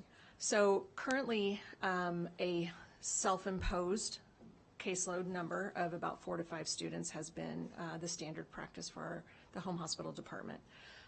Which then, of course, when you have 4 teachers, it limits it to about 16 to 20 students. Anything above that number has always been provided, the services have been provided by zoned school staff. So like I said earlier, we've had in the past up to 31 other teachers across our district providing services. When I look at the numbers over the last couple of years, yes, we are sitting at 29 right now. I think last year was 34. I'm looking at Jeff because we looked at these numbers this morning, 34 and 37, and then the year before that was 34. Again, once we hit that 17, the rest of our students across have always been provided services from zoned. So we've had this self-imposed limit on the number of students that our actual home hospital teachers have provided. We need to look at that model. We need to look at what documentations we're getting from our physicians as to the justification as to why the students need home hospital services and the length of the time that students are getting home hospital services. We've never set any expectations around the doctor's notes or in the physician's notes in the course of health care that can impact the IEPs, and that is another part of this process that we will be moving forward with. I haven't had an opportunity to talk with the teachers. They came straight to you without talking about what our processes will look like moving forward on how we can streamline our services for home hospital students, how we can better utilize resources for that. So yes, I see where they're feeling like there's a disconnect. It's also, for students to be able to provide the services for. They do go through a lot. I mean, it's always a challenging situation when you're working with families that are in crisis. They're going through tough times. They're working, their children are sick or they are hurt, and so that can be a stressful situation. But we do have some other ideas moving forward to streamline our services to help support families better, to keep kids connected to their schools. That's where their peers are, that's where their friends are, that's where their relationships are, and it helps to build the connectedness and keeping them connected with their zone schools a little tighter. That was really helpful. And then in that same vein, just to clarify so that I really do understand, in another one of the public comments, they had mentioned that the district would be asking teachers to volunteer to drive to their students' houses without mileage compensations, working for an hour after planning after their own full school day, and being compensated $30 an hour. Is that accurate? And just because I'm creating a baseline of understanding, because again, my advocacy here was to take another look and make sure those conversations happen. Measure twice, cut once. It's just the kind of person I am. And so I'm curious if that's accurate or not. No, it's not accurate. We pay mileage, we pay prep time, we pay, it's now in the new contract, under the WEA new contract that we called out specifically for teachers that are providing the home hospital services. We take care of that because we understand that's above and beyond what their current contracts are. And so we work really hard to make sure that they're feeling valued and able to keep those connections. So no, that's why we convert that 5th position to give me the budget to pay for all of those, the costs that the teachers from the zone schools are doing. Okay, I appreciate that. So depending on where the action goes today, I'm still going to ask that these conversations happen, because through no one's fault, if I'm being really honest, when a team sees a cut like this coming or a change that's recommended, and this is the way they feel, it still to me represents that there's a disconnect here. I don't believe anybody, or certainly any of our teachers, send us emails willingly misrepresenting things. So that to me says that there's not an equal understanding about this. So depending on where the pleasure of the board moves, I am still going to ask that this team be sat down with, because it sounds like there's different understandings or perceptions, and that is important to me. And I will also completely disclose that as a cancer survivor myself, this one gets me in a different way. So it is very important that since it does appear that there's a different functional understanding on an executive level than the people that are doing this work, it worries me. It worries me in this particular case. But I appreciate you are giving the information that is accurate. I believe the people emailing us are giving us the information that they believe to be accurate.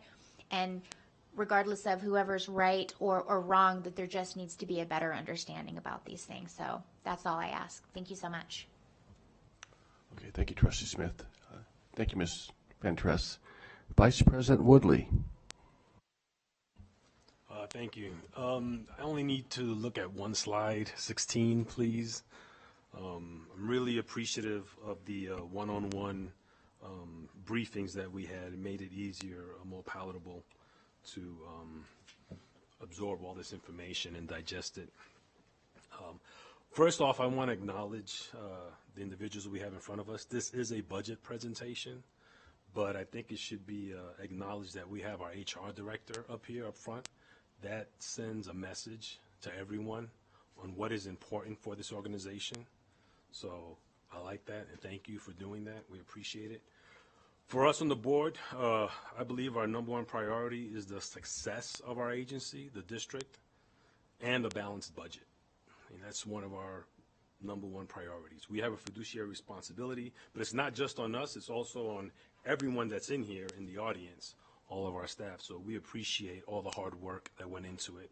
We appreciate the 4 months. I think it was more than 4 months, but I know that it was several months of hard work that went into it. I mean, starting back in June of 2025, that's when we were informed of the 10 million, and then in September, 18 million. And we're talking about 18 million, and if we approve what we have before us today, we have a balanced budget, no layoffs, 18 million. I remember 2010, I personally gave out slips to individuals at an agency, and we had a 15 million deficit, and we gave out 90 slips to individuals. So I lived it, and I remember that. I appreciate that while we were doing all this and looking at this 18 million, we approved COLAs for all of our unions. I'm happy. I'm glad that we were able to do that. We're not considering class sizes. We're not reducing funds that we dedicated for clubs and curricular activities, which is very important to me because that's what kept me in school. I appreciate that. We're not reducing deans in schools. We're not addressing the standalone principles that we addressed, and we're not reversing that. So I'm happy for that. We're keeping our campus monitors. That's great. I really appreciate that. That's a beautiful thing. We're not losing any of our police officers. And most importantly, we're not laying off any teachers. We have a district down the street from us that's going to be giving out slips next month. And I, similar to my colleague, Trustee Hull, I have talked to other districts, and they're looking at some real serious, they're talking about teachers, not just classified, not just classified positions, but actual teachers. I appreciate the hard work you guys have done. I appreciate the intricacy that you guys went in there and looked and carved out and saw what was in the best interest of the organization. What can we move here? What can we move there? Is there going to be some discomfort? Absolutely. But I can tell you for a fact that the individuals that I gave slips to, they would have preferred some discomfort. And I know the individuals that are going to get slips next month would prefer some discomfort if they had that option. So I just want to express gratitude to you guys. I know we're not out of the woods yet. I know we're not clear. It is. And if this is hard, buckle up because it's coming one way or the other. So I'm glad that we're able to get this done as quickly and swiftly as we can to give people leeway, give them some time, give them some notice. We have another budget coming up in July. So I'm glad we are where we are now and that we're not giving out any slips. So thank you for the hard work. Thank you to you. Thank you to all of you in the audience. We appreciate it. We really do. And we know that you guys have looked at everything. You guys are even counting light bulbs. I know that for a fact. So thank you. Appreciate it. Thank you, Vice President Woodley. So I'm going to move to public comment on this item. Any public comment? I apologize. I'm going to allow Trustee Westlake for a quick follow-up. Go ahead, ma'am. Sorry, and thank you, President Mayberry. And this might seem like I'm waffling, but this is why I love the discussions, and I didn't know you could do the phone a friend, really. I see you guys do it at that table all the time, so, but now I know. Now it is in my toolbox, and this is not saying anything negative towards Chief Van Trust. I don't know of too many people with a bigger heart than her for what she does. But with the evolving of the discussions, it seems like this little piece, the home hospital teaching piece, is kind of in the works. It doesn't sound, working on a policy, working on how to do this and do that. It doesn't sound like we have a direct path carved in stone. And so then I'm listening to my fellow trustee, Smith, and I too now am a little concerned that this has not been ironed out completely. And it might just be a communication thing. It probably is a lot of communication thing where the employees haven't had an opportunity to enter into this significant discussion that we have. And so I am a little bit worried about that piece now. So I don't know. I would like to see maybe that be taken out and that handled and then brought back when it is more concrete. Thank you. Okay, thank you, Trustee Westlake. I am going to go to public comment, and then we'll bring this back to the board, and we can further just deliberate. JJ, any public comment? The board received emails from Brandy Richmond, Charlene Langley, Christy Bartlett, and Cameron Rogers. Okay. Thank you. Okay, we'll bring this back to the board for discussion. One quick comment I want to make is to the 38 employees that are impacted in some form or another. Despite that everybody keeps a job, we recognize that certainly there's some disruption to your lives, to your lifestyle. You may have to go to a different site. We recognize that. Those things aren't lost on us. But we are grateful for the work that the team has done, and that you're still part of this team. You're still part of this family. And I think one of the trustees, Trustee Westlake, referenced, the Mater issue. I mean, that's still on the radar. So next year it's going to be a little bit more challenging than where we are today, truly. So again, that's not lost on us. Well, colleagues, it's 12:15. Like to kind of wrap this up. A lot of good comments. Sounds like we're moving in the right direction. I'm happy to entertain a motion or have some further discussion on particular items. What's the pleasure of my colleagues? I'm ready to make a motion. Okay, Trustee Woodley. President, thank you. I'm going to read off Vice President Woodley. all sorry. three. No worries. All three, just as is stated up here. Okay. Oh, do you have? Thank you so much. I have an even better one right here. Thank you, Trustee Ho. I move that the Board of Trustees directs the superintendent to prepare the FY27 budget based on enrollment projections that do or do not include the enrollment impacts associated with Mater Academy. Oh, thank you. I move that the Board of Trustees directs the superintendent to prepare the FY27 budget based on enrollment projects that do not include the enrollment impacts associated with Mater Academy.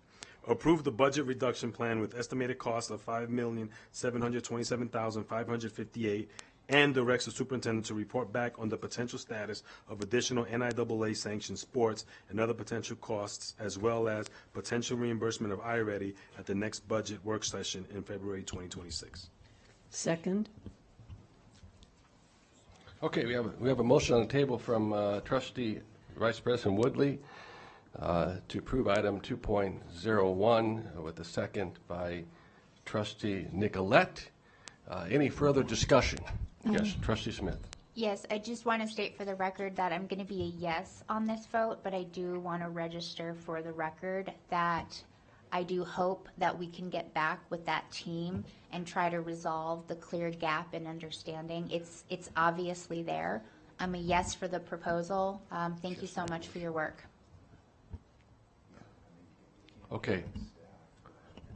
Yeah, Trustee Smith, that is a comment that she's made. It's not a motion. It's a comment. That is correct. Thank you, President Mayberry. Okay. Fair enough. Trustee Westlake. Sorry, it's getting confusing. When can we do a friendly? When can we do a friendly? You do a friendly now. Okay. I would like to offer up a friendly that the home hospital program be eked out and come back along with the iReady and the NIAA. Just pull it out and that little portion come back with the NIAA and the iReady with follow-up presenting a follow-up. Okay, so if I understand the motion, you're amending the motion to carve out the hospital teaching. What does that look like for the budget? Is that it? Hold on. Yeah. The friendly has to be. There's even a second or the maker of the motion is even okay with it, because if they're not, then there's no reason to even discuss. Okay, thank you for that. This is the parliamentary training that the new president needs from the general counsel. So we're going to refer to the original motion from Vice President Woodley. I appreciate the amendment. Unfortunately, I'm not open to making that amendment or accepting it because I want staff to move forward as quickly as possible with any determinations as it relates to positions. So that motion effectively.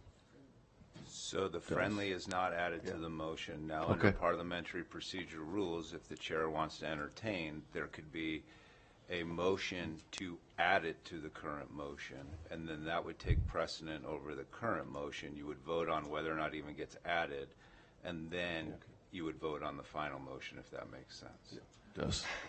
Okay. Yeah, I'm obliged to stay with the current motion as is. Yeah. Okay, so we do have a first, we do have a second. Any further discussion? Clerk Hall? I just wanted to add to that piece. My only concern is, and since you've already said that we're not going to add it, but I think it's also incredibly important that the teachers that will not be in home hospital anymore have the opportunity to be in this transfer window when the majority of positions are open. And so I want to be really clear that my vote for yes has to do with the fact that this gives them the best opportunity to pick a site that they want to be at rather than later in the process. As somebody who has been in that transfer window, later in the process means less opportunities and maybe not your desired opportunities. And I think that's an incredibly important piece that I don't know how many of us have been in that position before, but it's something that I think is incredibly important. And I have the utmost faith that Chief Van Tress will be speaking with these teachers individually and working directly with them to bridge the gaps of any miscommunication. But I think it is incredibly important that we give them every opportunity to be in this transfer window. And so for that, I will also be in favor of the motion as is. So thank you. Okay. Thank you for your comments. Okay. Thank you. Anything else? Okay. All in favor, please signify by saying aye. Aye. Those opposed? Okay. All right. Motion carries unanimously. Thank you to the team behind this dais. Thank you to the team in front of us. And most importantly, thank you to all the leadership team in the audience today for your time, your efforts, and your heart. We will adjourn this special meeting, and we have a general business meeting at 2 o'clock today. Thank you. 12:24.